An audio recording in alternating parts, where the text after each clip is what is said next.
નમસ્કાર દર્શક મિત્રો, એચડી ન્યૂઝમાં આપનું હાર્દિક સ્વાગત છે। હું છું આપની સાથે આરડી વગેરા। જોઈએ આજના મુખ્ય સમાચાર। અંકલેશ્વર નગર સેવા સદનના વોર્ડ નંબર 2માં આવેલ ઉન્નતિનગરમાં ગટરનું પ્રદૂષિત પાણી મુખ્ય માર્ગ પર ફરી વળતા સ્થાનિકો પારાવાર મુશ્કેલીનો સામનો કરી રહ્યા છે। તો બીજી તરફ સ્થાનિક નગરપાલિકાના સભ્યોએ આ અંગે સ્થળ પર જઈ પ્રેસ કોન્ફરન્સ યોજી ખુલાસો આપ્યો હતો। અંકલેશ્વર નગરપાલિકા વોર્ડ નંબર 2માં ઉન્નતિનગર વિસ્તારમાં ગટરનું પ્રદૂષિત પાણી મુખ્ય માર્ગ પર ફરી વળતા સ્થાનિક રહીશોમાં ભારે રોષ જોવા મળી રહ્યો છે। સ્થાનિક રહીશોના આક્ષેપ મુજબ આશરે 1 વર્ષ પૂર્વ નાખવામાં આવેલ ડ્રેનેજ લાઇન ચોકઅપ થઈ જતાં ગટરનું પાણી રસ્તાઓ પર ફરી વળવાની સમસ્યા સર્જાઈ છે। રહીશોએ સ્થાનિક નગરસેવકો સામે બેદરકારીના આક્ષેપો પણ કર્યા છે।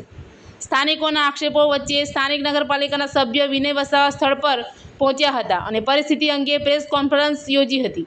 તેમણે જણાવ્યું હતું કે ભૂગર્ભ ગટર લાઇનની ચાલી રહેલી કામગીરીના કારણે આ સમસ્યા ઊભી થઈ છે અને તંત્ર દ્વારા તેને દૂર કરવા જરૂરી કાર્યવાહી હાથ ધરવામાં આવી રહી છે। વિનય વસાવાએ વધુમાં જણાવ્યું હતું કે કેટલાક વિપક્ષી તત્વો દ્વારા તેમને વ્યક્તિગત રીતે ટાર્ગેટ કરવા સ્થાનિક લોકોને ઉશ્કેરવાનો પ્રયાસ કરવામાં આવી રહ્યો છે। એચડી ન્યૂઝ સાથે રિપોર્ટ જયેશ પ્રજાપતિ, અંકલેશ્વર।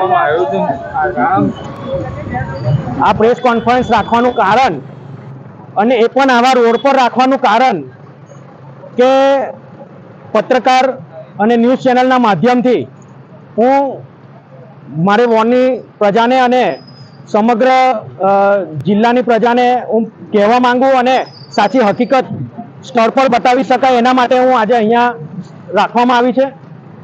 ખાસ કરીને વાત કરું તો વોર્ડ નંબર 2માં ગઈકાલે જે ન્યૂઝ ચેનલ પર જે મારા વિરુદ્ધમાં એટલા માટે મારા વિરુદ્ધમાં કહું છું કે એ ઇન્ટરવ્યૂમાં ફક્ત મારું વ્યક્તિગત નામ લઈને અભદ્ર ભાષામાં જે ઇન્ટરવ્યૂ આપવામાં આવ્યું છે એ ખૂબ દુઃખદ બાબત છે અને આ ઇન્ટરવ્યૂ આપવામાં નથી આવ્યું, આ અપાવવામાં આવ્યું છે। ખાસ કરીને વાત કરું તો અમે વોર્ડ નંબર 2ના સભ્ય છે, પૂર્વ નગરપાલિકાના પ્રમુખ પણ છું અને હાલમાં પણ સભ્ય છું।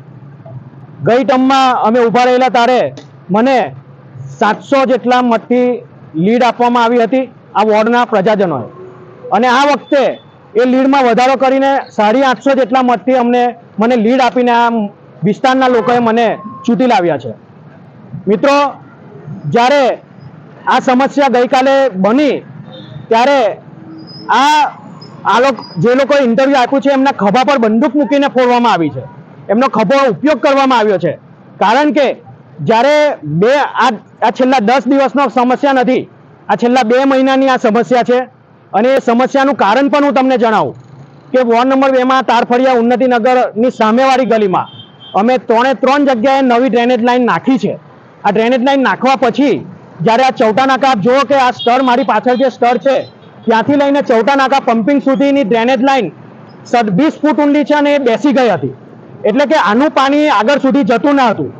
એટલા માટે અમને યુદ્ધના ધોરણે ચોમાસા હાલમાં બેસવાની તૈયારી છે ત્યારે એના પહેલા અમે આ કેવી રીતના આ સમસ્યાથી લોકોને છુટકારો અપાય એના માટે યુદ્ધના ધોરણે આ કામ અમે ચાલુ કરાવ્યું હતું અને હાલમાં આપ જોઈ શકો છો કે પૂરું થઈ ગયું છે અને હાલમાં આ પૂરું થયા બાદ રોડની કામગીરી બી ચાલુ છે જે ટૂંક સમયમાં અહીંયા આ કામ પણ પૂરું થશે। ત્યારે આજે આપ જોઈ શકો છો કે જે સ્તરે જે ગઈકાલે પાણી ઉભરાતું હતું એ સ્તર પર આજે સદંતર પાણી નથી। એનું કારણ એ કે ત્યાંના લોકોને અને ત્યાં જે વિરોધ જે સામે પક્ષમાંથી જે ચૂંટણી લડ્યા હતા એમના છોકરા ત્યાં ગાડી જઈને આ લોકોની પાસે ઇન્ટરવ્યૂ અપાવડાવ્યું છે। એ નામ તમે જાણો છો, તમારે કદાચ એ ઇન્ટરવ્યૂ લેવા માટે આવ્યા હશે, એટલે કે એ ત્યાં ગાડી ઇન્ટરવ્યૂ અપાયું છે।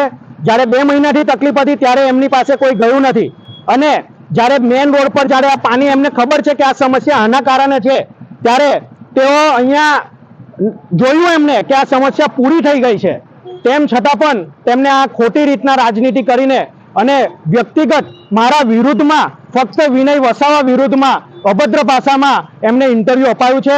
એ ખૂબ જ દુઃખદ બાબત છે।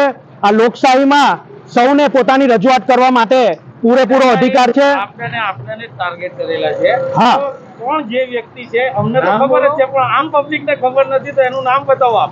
એ પ્રજા જાણે જ છે, અહીંની વોર્ડની પ્રજા જાણે જ છે. કોંગ્રેસના જે હારેલા ઉમેદવાર છે એમનો દીકરો આ બધું કરાવ્યું છે અને જ્યારે ચેનલ વાળા ગયા હતા ત્યારે પણ તેઓ સાથે જ હતા. એટલે આ સદંતર ખોટી બાબત છે. વ્યક્તિગત ટાર્ગેટ કરવો એ રાજનીતિમાં ખોટું ષડયંત્ર છે અને સખત શબ્દોમાં હું વખોડું છું. બાકી પ્રજાના પ્રશ્ન અમે આજે જે પણ અમારા વિરુદ્ધમાં જે પણ બોલ્યા છે અમને એનું કોઈ દુઃખ નથી, પરંતુ વ્યક્તિગત જે રીતના આ લોકોએ અભદ્ર ભાષામાં ટિપ્પણી કરાવી છે એનું દુઃખ છે અને આવી રાજનીતિ ન કરવી જોઈએ. અને અમે આનો જવાબ અમે અમારી પ્રજાના કામ કરીને, અમે જનપ્રતિનિધિ છે, લોકોના કામ કરીને અમે એમના કાર્યને પૂરા કરીને સમર્પિત રહીને અમે પણ આગળ પણ કામ કરતા રહીશું અને જે પણ કંઈ સમસ્યા હોય એને પૂરી કરતા રહીશું.